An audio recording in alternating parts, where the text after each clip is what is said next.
कनखल नामक तीर्थ में यज्ञ के अनुरूप सती शंभु आह्वान बिनु यज्ञ भयो विरूप। ब्रह्मा जी बोले, हे नारद, इसी बात को लेकर कनखल नामक तीर्थ में प्रजापति दक्ष ने एक बहुत बड़ा यज्ञ किया, जिसमें भृगु आदि तपस्वियों को ऋत्विक बनाया गया। सभी गंधर्वों, विद्याधरों, सिद्धगणों, यक्षों, आदित्य समूहों और सभी नागों को दक्ष ने अपने इस महायज्ञ में वर्ण किया। अगस्त्य, कश्यप, अत्रि, वामदेव, भृगु, दधीचि, भगवान व्यास, भारद्वाज, गौतम, पैल, पराशर, गर्ग, भार्गव, कुकुप, सित, सुमंतु, त्रिक, कंक और वैशंपायन, ये सभी ऋषि मुनि मेरे पुत्र के यज्ञ में आए।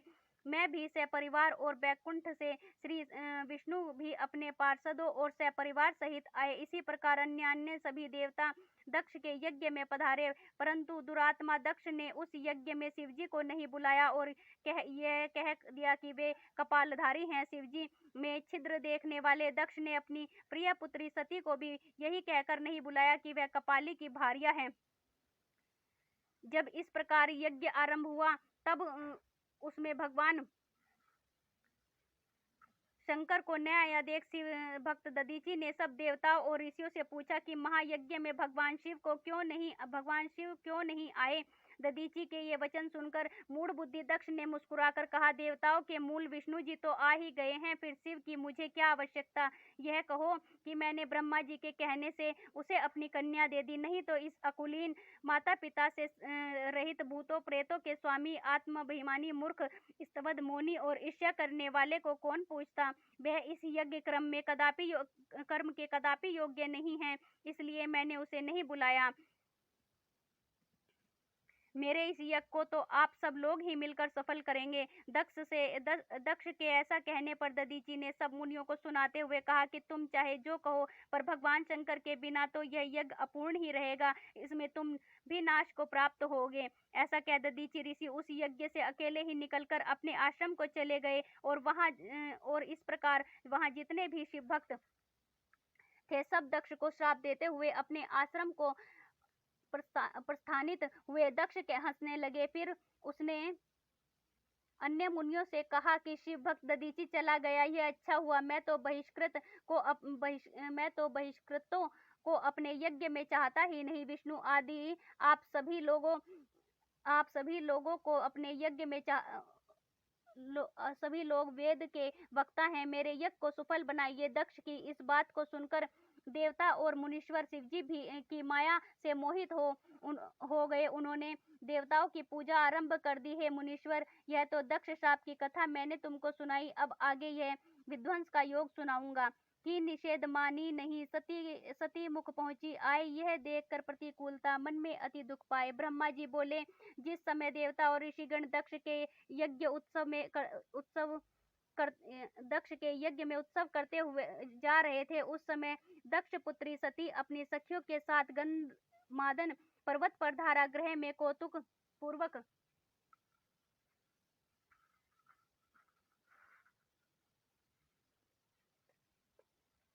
अनेक क्रीड़ाएं कर रही थी। उस समय सती ने देखा कि रोहिणी से आज्ञा लेकर चंद्रमा भी दक्ष के यज्ञ में जा रहे हैं। तब सती ने अपनी विजया नामक सखी से पूछा कि रोहिणी से आज्ञा लेकर चंद्रमा कहाँ जा रहे हैं। तो सती के वचन सुनकर विजया शीघ्र ही चंद्रमा के पास गई और उससे पूछा। चंद्रमा ने दक्ष के यज्ञ महोत्सव में जाने का अपना पूर्ण वृतांत कह सुनाया। उसे सुन विजया ने आकर जो चंद्रमा ने कहा था सती से कह दिया। यह सुन सती देवी बड़ी विस्मित हुई और बार बार शिवजी के लिए आमंत्रण ने आने का कारण विचार कर हृदय में चिंता करने लगी। वह शिव के पास आई और बोली कि मैंने सुना है कि मेरे पिता ने एक महायज्ञ रचा है, जहाँ इस समय बड़ा उत्सव हो रहा है। सभी देवता और ऋषिगण उसमें एकत्र हुए हैं। आपको मेरे पिता के यज्ञ में जाना क्यों नहीं सुहाता? आप इसका कारण मुझे शीघ्र बतलाइए। सब काम छोड़कर आप मेरी प्रार्थना से मेरे साथ पिता के यज्ञ में चलिए।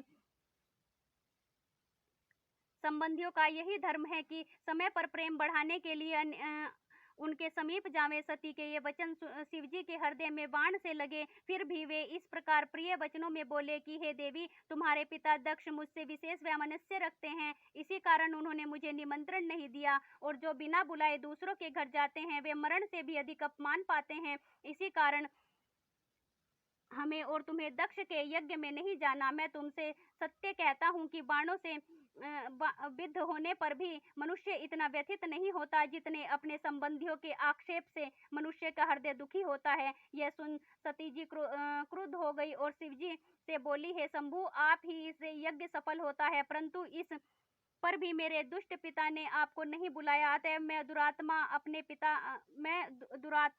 पिता और यज्ञ के में आए दुरात्मा देवताओं और ऋषियों का यह अभिप्राय जानना चाहती हूँ कि उन्होंने ऐसा क्यों किया। हे नाथ, इसके लिए मैं अपने पिता के यज्ञ में जाती हूँ। हे परमेश्वर, आप मुझे इसकी आज्ञा दीजिए। सती जी का यह विचार देख सर्वज्ञ भगवान बोले कि हे देवी, यदि तुम्हारी वहां जाने की इच्छा ही है तो मैं तुम्हें आज्ञा देता हूँ कि तुम अपने पिता के यज्ञ में जाओ। नंदीश्वर नामक मेरे बैल को ले जाकर इस पर चढ़कर महाराजाओं के ठाट बाट से अपने सब आभूषण पहनकर जाओ। जब शिव जी ने इस प्रकार कहा तब सती जी वस्त्र आभूषण धारण कर पिता के घर को चली। शिव जी ने 60,000 रौद्र गणों को उनके साथ कर दिया।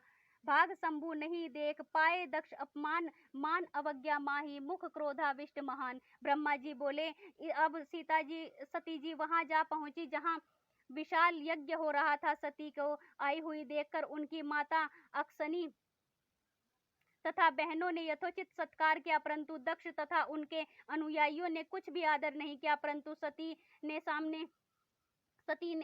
ने समान रूप से माता पिता को प्रणाम किया। यद्यपि वे हृदय से दुखी थी क्योंकि उन्होंने यज्ञ में विष्णु आदि सब देवताओं का पृथक पृथक भाग देखा, परंतु शंभु का भाग नहीं देखा। इससे सती को बड़ा क्रोध आया। फिर तो वह सभी को क्रूर दृष्टि से देखती हुई बोली, हे पिताजी, आपने भगवान शंकर को क्यों नहीं बुलाया? वे तो स्वयं यज्ञ स्वरूप यज्ञांग और यज्ञों के दक्षिणा स्वरूप हैं। बिना उनके आए आपने इस यज्ञ का संपादन ही कैसे कर लिया? क्या आप भगवान शंकर को कोई सामान्य देवता समझते हैं? यह आपने उनका अपमान किया। हे नीच पिता, आज आपकी बुद्धि भ्रष्ट हो गई, तभी तो इस समय आपने उन शंकर को नहीं पहचाना। फिर ये ब्रह्मा विष्णु आदि देवता और मुनीश्वर भी बिना शिव जी के तुम्हारे यज्ञ में सम्मिलित होने कैसे चले आए? इस प्रकार कहकर शिव स्वरूप सती ने सब देवताओं को धमकाया और विष्णु जी को उन्होंने बहुत ही लज्जित किया। तब दक्ष अपनी पुत्री के ये वचन सुनकर क्रुद्ध हो उठे। वक्र दृष्टि से देखते हुए बोले, हे भद्रे, बहुत कहने से क्या लाभ? तू यहाँ से चली क्यों आई? चाहे यहाँ रह, चाहे चली जा, मुझसे तेरा कोई प्रयोजन नहीं। तेरा पति तो भूत प्रेतों का राजा है, जो वेद बहिष्कृत, अकुलीन और अमांगलिक है। इस कारण तेरे कुवेशधारी पति शिव को मैंने यज्ञ में नहीं बुलाया। फिर तो जगत को उत्पन्न करने वाली देवी अत्यंत क्रुद्ध हो अपने पिता से इस प्रकार बोली कि हे पिताजी, जो शिव की निंदा करता अथवा सुनता है वे दोनों ही नरकगामी होते हैं। अपने स्वामी का अपमान सुनकर मेरे जीने से ही क्या लाभ होगा? अतएव मैं अग्नि में प्रवेश कर इस शरीर को त्याग दूंगी। यदि मनुष्य में कुछ भी शक्ति हो तो वह शिव जी की निंदा सुनते ही उस शिव निंदक की जीवा को काट ले, तभी उसका प्रायश्चित होता है। यदि असमर्थ हो तो कान मूंद कर कहीं चला जावे। इस प्रकार धर्म नीति कहकर परम दुखित सती जी शिव जी के कहे हुए वचनों को स्मरण कर वहां आने का पश्चाताप करने लगी।